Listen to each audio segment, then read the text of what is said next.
Hi hello ಎಲ್ಲರಿಗೂ ನಮಸ್ಕಾರ. ಕನ್ನಡ ಕಿಚನ್ಗೆ ಸ್ವಾಗತ. ಇವತ್ತಿನ ವಿಡಿಯೋದಲ್ಲಿ ನಾವು ತುಂಬಾ ರುಚಿಯಾಗಿ ಹಾಗೆ ತುಂಬಾ ಸುಲಭವಾಗಿ ಟೀ ಜೊತೆಗೆ ಒಂದು ಸ್ನ್ಯಾಕ್ಸ್ ಆಗಿ ಸಬ್ಸಿಗೆ ಸೊಪ್ಪಿನ ಬೋಂಡಾನ ಹೇಗೆ ಮಾಡೋದಂತ ನೋಡೋಣ. ವಿಡಿಯೋನ ನೋಡ್ತಿರೋರು ವಿಡಿಯೋ ಕೊನೆವರೆಗೂ ನೋಡಿ. ಹಾಗೆ ನಿಮ್ಗೆ ಇಷ್ಟ ಆದರೆ ಪ್ಲೀಸ್ ಒಂದು ಲೈಕ್ ಮಾಡಿ, ಹಾಗೆ ನಮ್ಮ ಚಾನಲನ್ನು ಸಬ್ಸ್ಕ್ರೈಬ್ ಮಾಡ್ಕೊಳ್ಳಿ. ಸಬ್ಸಿಗೆ ಸೊಪ್ಪಿನ ಬೋಂಡ ಮಾಡೋದಕ್ಕೆ ನಾನಿಲ್ಲಿ ಮೊದಲಿಗೆ ಒಂದು ಬೌಲಿಗೆ 1 ಕಪ್ ಆಗುವಷ್ಟು ಸಬ್ಸಿಗೆ ಸೊಪ್ಪನ್ನು ಸಣ್ಣದಾಗಿ ಕಟ್ ಮಾಡಿ ಹಾಕ್ತಿದ್ದೀನಿ. ಹಾಗೆ ಇದಕ್ಕೆ ಸ್ವಲ್ಪ ತೆಂಗಿನಕಾಯಿನ ಸಣ್ಣದಾಗಿ ಈ ಥರ ಉದ್ದಕ್ಕೆ ಪೀಸ್ ಮಾಡಿ ಹಾಕ್ತಿದ್ದೀನಿ. ಹಾಗೆ ಒಂದು ಅರ್ಧ ಇಂಚ್ ಆಗುವಷ್ಟು ಶುಂಠಿ, ಹಾಗೆ ಇದಕ್ಕೆ ಒಂದು 2 ಹಸಿಮೆಣಸನ್ನ ಈ ಥರ ಸಣ್ಣದಾಗಿ ಕಟ್ ಮಾಡಿ ಹಾಕ್ತಿದ್ದೀನಿ. ಒಂದು ಮೀಡಿಯಂ ಸೈಜ್ನ ಈರುಳ್ಳಿನ ಈ ಥರ ಸಣ್ಣದಾಗಿ ಕಟ್ ಮಾಡಿ ಹಾಕ್ತಿದ್ದೀನಿ. ಹಾಗೆ ಇದಕ್ಕೆ ಅರ್ಧ ಸ್ಪೂನ್ ಆಗುವಷ್ಟು ಜೀರಿಗೆ, ಇದಕ್ಕೆ ಒಂದು 1/4 ಟೀ ಸ್ಪೂನ್ ಆಗುವಷ್ಟು ಓಂ ಕಾಳನ್ನು ಹಾಕ್ತಿದ್ದೀನಿ. ಓಂ ಕಾಳನ್ನು ಕೈಗೆ ಹಾಕಿ ಈ ಥರ ಅದನ್ನ ಚೆನ್ನಾಗಿ ಪುಡಿ ಮಾಡಿ ಬೋಂಡ ಹಿಟ್ಟಿಗೆ ಹಾಕ್ತಿದ್ದೀನಿ. ಈ ರೀತಿ ಓಂ ಕಾಳನ್ನು ಪುಡಿ ಮಾಡಿ ಹಾಕೋದ್ರಿಂದ ಬೋಂಡಕ್ಕೆ ಒಂದು ರೀತಿ ಚೆನ್ನಾಗಿ ಫ್ಲೇವರ್ ಕೊಡುತ್ತೆ. ಹಾಗೆ ಈಗ ಈ ಬೋಂಡಕ್ಕೆ ಬೇಕಾಗಿರುವಂಥ ಕಡಲೆ ಹಿಟ್ಟನ್ನ ಹಾಕ್ತಿದ್ದೀನಿ. 1 ಕಪ್ ಆಗುವಷ್ಟು ಕಡಲೆ ಹಿಟ್ಟು, ಹಾಗೆ 1/4 ಕಪ್ ಆಗುವಷ್ಟು ಅಕ್ಕಿ ಹಿಟ್ಟನ್ನ ಹಾಕ್ತಿದ್ದೀನಿ. ಇದನ್ನೆಲ್ಲ ಮೊದಲಿಗೆ ನೀರು ಹಾಕ್ದೇನೆ ಚೆನ್ನಾಗಿ ಮಿಕ್ಸ್ ಮಾಡ್ಕೊಳ್ಳಿ.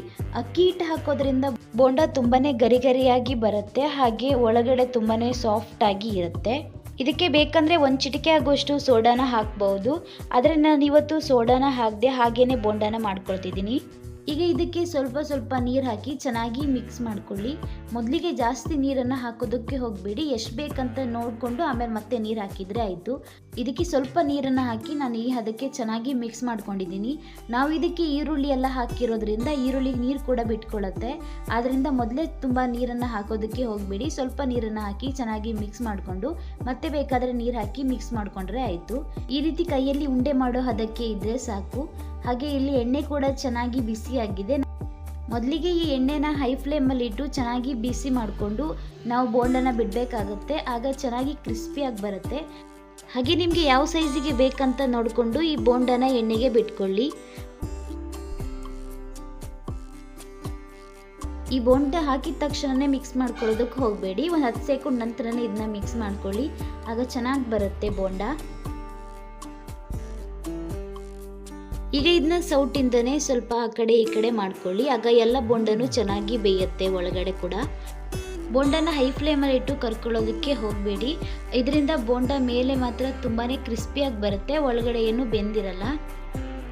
ಯಾರಿಗೆ ಈ ಸೊಪ್ಪೆಲ್ಲ ತಿನ್ನೋದಕ್ಕೆ ಇಷ್ಟ ಆಗಲ್ಲ ಅನ್ನೋರು ಈ ರೀತಿ ಬೋಂಡನ ಮಾಡ್ಕೊಂಡು ತಿನ್ಬಹುದು. ಆರೋಗ್ಯ ಕೂಡ ತುಂಬ ಒಳ್ಳೆಯದು, ಹಾಗೆ ತುಂಬಾ ರುಚಿಯಾಗಿ ಕೂಡ ಇರುತ್ತೆ. ಎಲ್ಲ ಬೋಂಡನ್ನು ಎಣ್ಣೆ ಬಾಣಲಿಗೆ ಹಾಕಿದ ನಂತರ ಇದನ್ನ ಮೀಡಿಯಂ ಫ್ಲೇಮಲ್ಲಿ ಇಟ್ಟು ಚೆನ್ನಾಗಿ ಫ್ರೈ ಮಾಡ್ಕೊಳ್ಳಿ. ಹಾಗೆ ಈ ಬೋಂಡದ ಕಲರ್ ಚೇಂಜ್ ಆಗಬೇಕು, ಅಲ್ಲಿ ತನಕನೂ ಚೆನ್ನಾಗಿ ಫ್ರೈ ಮಾಡ್ಕೊಳ್ಳಿ, ಆಗ ಮಾತ್ರ ಈ ಬೋಂಡ ಚೆನ್ನಾಗಿ ಬೆಂದಿದೆ ಅಂತ ಅರ್ಥ. ಈ ಮಳೆಗಾಲದ ಟೈಮ್ಲಂತೂ ಬಿಸಿ ಬಿಸಿ ಟೀ ಜೊತೆಗೆ ಈ ರೀತಿ ಬಿಸಿ ಬಿಸಿ ಬೋಂಡ ತಿನ್ನೋದಕ್ಕಂತೂ ತುಂಬಾ ರುಚಿಯಾಗಿರುತ್ತೆ. ಇದನ್ನು ನೀವು ಸಾಸ್ ಜೊತೆಗೆ ಕೂಡ ತಿನ್ಬಹುದು, ಇಲ್ಲ ಚಟ್ನಿ ಮಾಡ್ಕೊಂಡಾದ್ರೂ ತಿನ್ಬಹುದು. ಹಾಗೆ ತಿನ್ನೋದು ಕೂಡ ತುಂಬಾ ರುಚಿಯಾಗಿರುತ್ತೆ ಟೀ ಜೊತೆಗೆ. ಈಗ ಈ ಬೋಂಡ ಚೆನ್ನಾಗಿ ಬೆಂದಿದೆ, ನಾನು ತೆಗೆದಿಟ್ಕೊಳ್ತೀನಿ. ಹಾಗೆ ಇನ್ನೊಂದು ಟೈಮ್ ಕೂಡ ಎಣ್ಣೆ ಬಾಣಲಿಗೆ ಬೋಂಡ ಹಾಕಿ ಇದನ್ನು ಕೂಡ ಚೆನ್ನಾಗಿ ಫ್ರೈ ಮಾಡ್ಕೊಳ್ತೀನಿ. ಈ ಒಂದ್ಸಲ ಮನೆಯಲ್ಲಿ ಇದೇ ರೀತಿ ಸಬ್ಸಿಗೆ ಸೊಪ್ಪಿನ ಬೋಂಡನ ಮಾಡ್ಕೊಳ್ಳಿ. ಹಾಗೆ ಹೇಗೆ ಬಂದಿದೆ ಅಂತ ಕಮೆಂಟ್ ಮಾಡಿ. ಹಾಗೆ ನಿಮ್ಗೆ ಈ ವಿಡಿಯೋ ಇಷ್ಟ ಆಗಿದ್ರೆ ಪ್ಲೀಸ್ ಒಂದು ಲೈಕ್ ಮಾಡಿ, ಶೇರ್ ಮಾಡಿ, ಕಮೆಂಟ್ ಮಾಡಿ. ಹಾಗೆ ನಮ್ಮ ಚಾನಲನ್ನು ಸಬ್ಸ್ಕ್ರೈಬ್ ಮಾಡಿಕೊಂಡು ಸಪೋರ್ಟ್ ಮಾಡಿ. Thank you.